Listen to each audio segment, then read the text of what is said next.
Hello, thanks for joining me.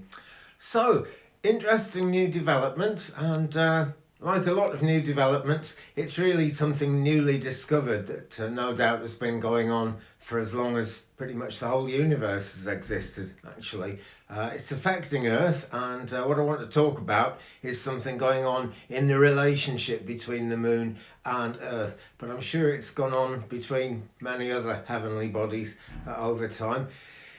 Really, what we've got here is a new discovery about tides. And just as we're all familiar with the moon having an effect on the tides in the sea, there's now turning out to be a tide in the plasmasphere, which is a kind of donut-shaped body around the Earth. And that plasmasphere is really caused by leaks from the ionosphere, from Earth's actual ionosphere. And the plasma pores is the name of the outer surface of that donut, and that is where we're actually finding the tides at the moment. Not at all surprising that the gravity of the moon would actually stretch and alter the shape of the plasmasphere, but there's about 40 years of research going back to I think about 1977, something like that, through to 2015, all about this kind of thing, and this is what we're just beginning to understand from what the scientists are coming up with. And that plasmasphere really, and the tide involved with it, to explain it as well as I can, that this tide is at about 90 degrees, in other words at a right angle to the axis between the Earth and the Moon, and the reasons for that aren't entirely clear yet, but no doubt people will be working on it. Something that fascinates me about this is that, you see, for a long time we've had astrology, okay? Now, astronomy is a science and lots of things have been proved, and a lot of it's conjecture, but it's educated guesses based on, what physicists have observed out there in the universe. Now, some say that astrology is the poetry of astronomy. It's just kind of a different way of looking at it. And I think that's a very true thing, just from the astrology that I do. And by the way, thank you. We seem to have some new subscribers and the channel seems to have grown a bit. I'm very grateful. But I think what we're actually finding out, the more and more of these discoveries we have, it's kind of it's giving us a new idea of why astrology works the way it does. And I've been convinced for a long time that one day we will actually know physical reasons why the planetary bodies and their transits through the different constellations have the effects on us that they have.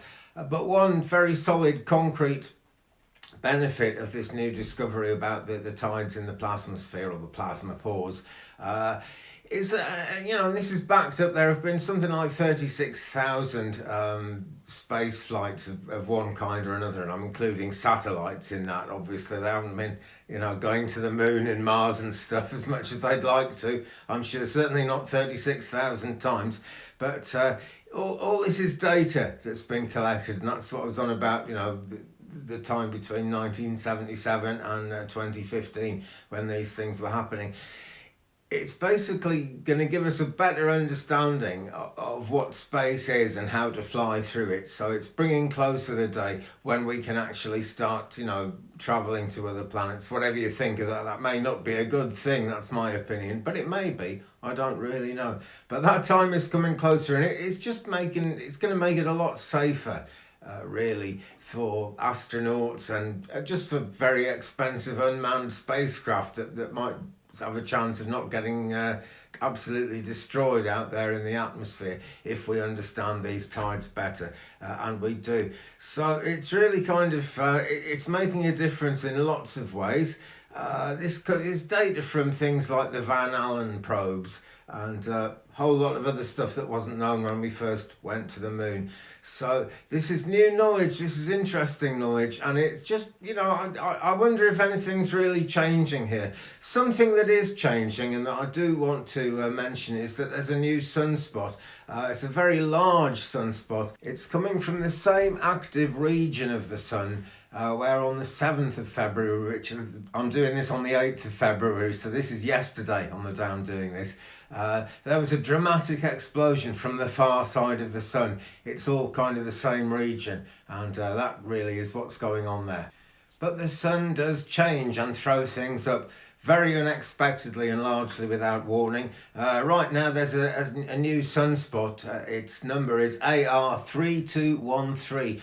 And we didn't even know about that 2 days ago. You could say it didn't exist because we didn't know about it, but certainly we had no knowledge of it just 2 days ago. And now it's getting bigger and bigger. It's something like 100,000 kilometers across the surface of the sun at the moment. And it's got 2 dark cores, each of which are larger than the Earth. And it's crackling with solar flares as well. So there could be all kinds of electromagnetic phenomena. It didn't actually produce a CME, or what we call a coronal mass ejection, in other words. So we're not looking at a change in solar wind activity, and we're certainly not expecting any kind of geomagnetic storm coming from this, which has to be good news. It makes for a more stable situation, but it's certainly worth watching because it is, 100,000 kilometers across, and it's facing directly towards Earth. It did actually cause a blackout of shortwave radio signals, weren't able to travel around the world over the Pacific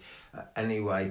Now, in the Northern Hemisphere, this isn't a really brilliant time actually for shortwave radio equipment anyway, so I dare say anything important was being looked after in other ways. But it does show how the sunspot activity and all of these things going on in the space weather can actually affect the Earth weather and the way things operate on Earth.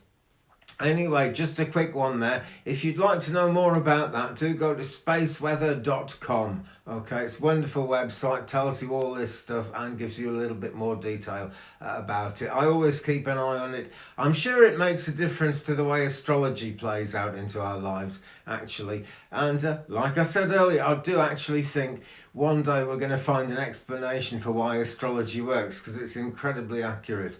It really, really is. So with that, friends, thanks very much for watching. Don't forget to hit the subscribe button. Stay tuned for more astrology and more of these kind of more scientific-y based things whenever they come up. I will be here reporting on them for you. So with that, have a great rest of your day or rest of your night or rest of your life, and I'll see you again in a future video. Peace out.